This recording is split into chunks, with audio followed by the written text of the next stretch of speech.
Verba de publicidade sempre é um problema, não é só na Câmara de Belo Horizonte não, né? Sempre há denúncias em todas as casas legislativas e no Executivo também. Então, assim, o que eu gostaria de saber é como que o senhor pretende lidar com isso a partir de agora, quer dizer, as licitações continuarão no mesmo molde, vai ter alguma mudança, há uma proposta de mudança, de redução? O que o senhor pensa sobre isso? Então vamos pontuar, né, por partes. A questão da se acha que é excessiva, ela não é excessiva, primeiramente, porque se você for comparar com o primeiro ano da Luzia, ela foi zero.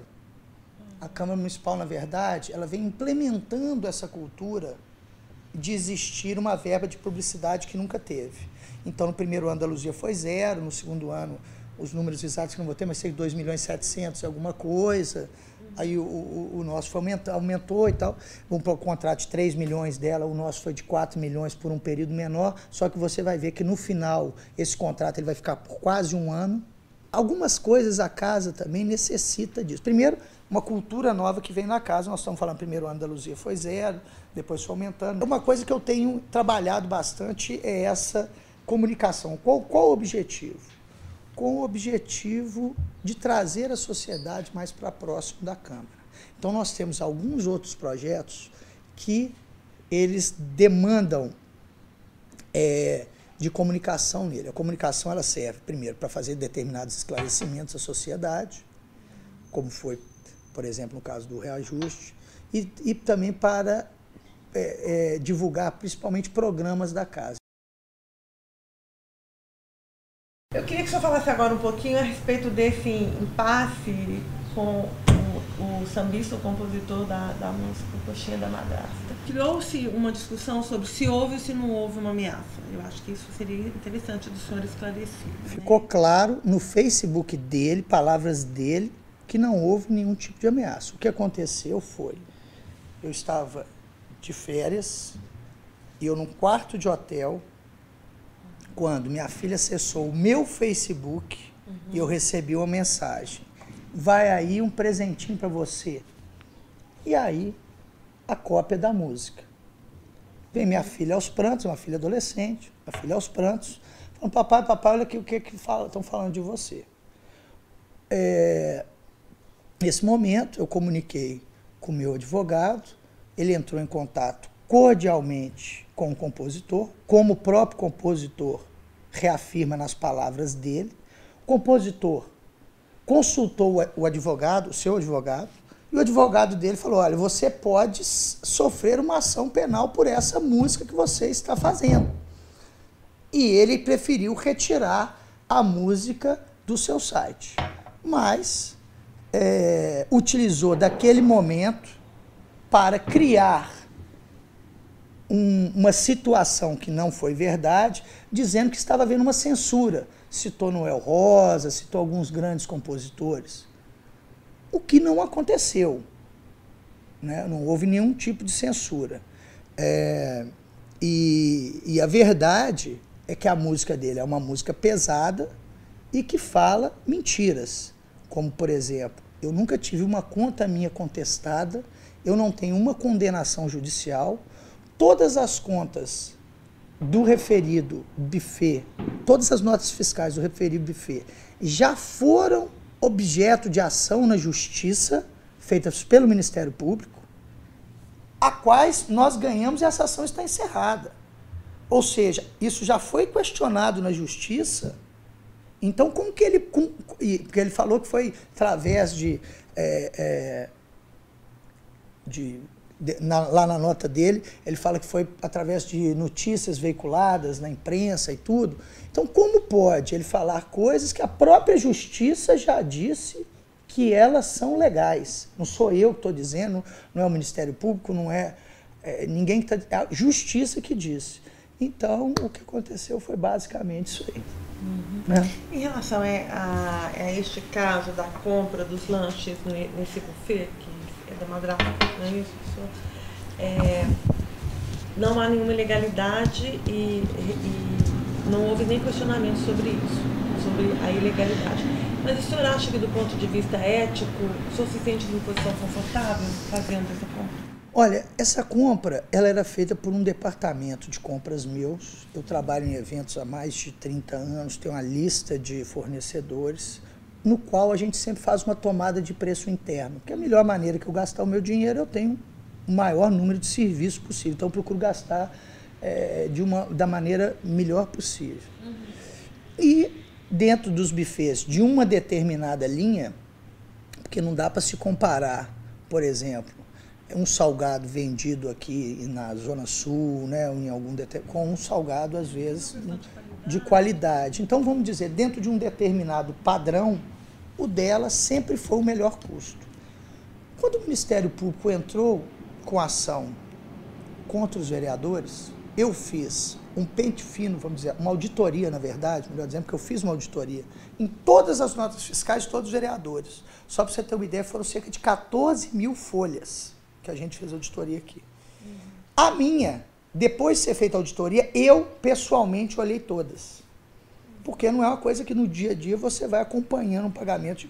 São dezenas de notas fiscais por mês ao longo de anos. Quando eu vi que estava sendo comprado nesse buffet, para eu evitar problemas políticos, eu resolvi suspender a conta. O que há meses já eu não compro jamais nesse buffet. Muito antes da denúncia feita pelo jornal O Tempo. Essa situação que o senhor está explicando, ela não levou o senhor a pensar, deixar... Nunca. O senhor será candidato? Esse momento que a gente vive como presidente de uma instituição trouxe para mim dezenas de pessoas, de amigos e de desconhecidos que vieram a manifestar a solidariedade à minha pessoa, porque as coisas transcenderam a questão política, passaram a questionar e a caluniar, difamar, principalmente em questões pessoais. Isso a sociedade, de um modo em geral, principalmente a classe média, ela tem um pouco de antipatia disso. Por quê? Críticas, elas são fundamentais na nossa democracia. Elas aprimoram a democracia, aprimoram a gestão pública, elas são fundamentais. Agora, tem que entender que atrás do político, vereador e presidente Leonardo Silveira de Castro Pires, o Léo Burguês, existe um ser humano, pai de família, filho, que tem toda uma relação com a sociedade de Belo Horizonte há 42 anos, de movimento estudantil, e que merece respeito. E dizer mais, aquelas pessoas que estão banalizando a crítica não estão contribuindo para a nossa democracia. Dizer que os 41 vereadores entraram aqui pelo voto democrático e representam a vontade da população de Belo Horizonte. Representam primeiro a população de Belo Horizonte e devem seguir a vontade dessa população. Por isso, inclusive, que eu vou trabalhar para a manutenção do veto do prefeito Márcio Lacerda ao projeto do subsídio dos vereadores. O senhor hoje se sente respaldado na condição de presidente pelos seus colegas vereadores? O senhor... Sim. O senhor acha que hoje existe uma boa relação? Olha, eu acompanho a Câmara há quase 15 anos. Eu não me recordo, você cobre há bastante tempo também, eu não me recordo de um tempo que teve tanta parceria entre os colegas de um modo geral. Críticas são naturais do parlamento. O parlamento, ele é a média da sociedade, né? Então, isso é uma coisa muito natural de acontecer. Eu tenho tido o apoio extremo da minha mesa e eu tenho tido o apoio extremo dos meus pares. Eu sinto muito apoiado pelos meus colegas, visto até o pronunciamento que eu fiz, aplaudido por todos os vereadores no primeiro dia de recesso plenário. Eu estou sofrendo ataque de grupos na rede extremamente organizados, extremamente financiados. Para você ter uma ideia, eles estão mexendo no meu posicionamento do Google, que é uma coisa cara para você pagar na internet para você mexer. Eu tive que eu entrei com diversas ações judiciais. Uma delas, por exemplo, eu tive que entrar na cidade de Nova York, para você ter uma ideia. Existem sites caríssimos que estão sendo colocados no ar e coisas que estão sendo, sim, financiadas por pessoas, por inimigos políticos meus. Está sendo feita investigação através da divisão de crimes cibernéticos, isso já foi feito, a denúncia nela, e a polícia está sendo feito isso. Eu estou com o advogado já com diversas ações já em curso. Então, existe sim, com certeza, inimigos políticos partidários, e aí eu tenho algumas ações contra grupos empresariais tão grandes que eu estou fazendo aqui, como, por exemplo, o Sindicato da Construção Civil, que eu estou entrando, brigando com as construtoras por questão de estar entregando os imóveis em dia aqui na cidade de Belo Horizonte. Estou numa briga muito grande com os shopping centers aqui pela questão do estacionamento gratuito. Estou numa briga contra as 4 empresas de telefonia porque 75% das antenas delas estão irregulares na cidade de Belo Horizonte. E estou numa briga muito grande, inclusive tive alguns projetos meus aprovados, contra o setor bancário da cidade de Belo Horizonte. Então são 4 setores muito fortes que eu estou numa briga muito grande, uma briga no bom sentido, né? Numa defesa do cidadão muito grande contra esses setores e inimigos políticos. O certo não posso estar acusando nenhum deles por não ter prova, nós estamos investigando, a polícia está investigando, temos advogados. Agora o certo é que existe um movimento organizado e que existe um movimento financiado dentro da rede para me atacar.